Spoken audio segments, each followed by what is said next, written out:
মুখ্যমন্ত্রী আসবেন আগামীকাল, আর তার কারণেই এই যে রাজ্য সড়ক, কলকাতা আরামবাগ যে রাজ্য সড়ক, সেই রাজ্য সড়কে কিন্তু যুদ্ধকালীন তৎপরতায় শুরু হয়েছে কাজকর্ম। আমরা দেখছেন রাস্তা তৈরির কাজ হচ্ছে, তাল কেটেছে কিন্তু এখানে। এতক্ষণ পর্যন্ত সব ঠিক ছিল, কিন্তু তাল কেটেছে এখানেই, যে এই রাজ্য সড়কের একটি অংশ অর্থাৎ মোতোডাঙ্গা থেকে আরামবাগ কালীপুর পর্যন্ত এই রাস্তাটা জঘন্য অবস্থায় ছিল। বিভিন্ন সময় বিভিন্ন ভাবে দরবারে উঠেছে সাধারণ মানুষের তরফ থেকে এই রাস্তা কবে মেরামত হবে, কিন্তু কোনোভাবেই এই রাস্তা কখনোই মেরামত হয়নি।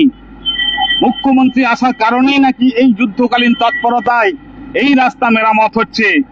বিরোধীরা সুর চড়িয়েছেন এখানেই, যে বিরোধী তারা বলছেন যে এত দিন গেল এই রাস্তায় কত দুর্ঘটনার শিকার হয়েছে বহু সাধারণ মানুষ। তারা সোশ্যাল মিডিয়া থেকে শুরু করে বিভিন্ন প্রশাসনিক দপ্তরে তারা দাবি জানিয়েছে এই রাস্তাকে ভালো করার জন্য, এই রাস্তাকে মেরামত করার জন্য, কিন্তু হয়নি।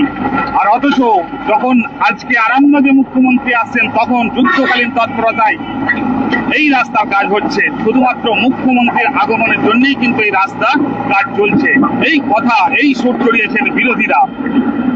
এবং যে ভাবে যুদ্ধকালীন তৎপরতায় এই রাস্তা তৈরি হচ্ছে, এই রাস্তার গুণগত মান নিয়েও কিন্তু প্রশ্ন তুলছে বিরোধীরা।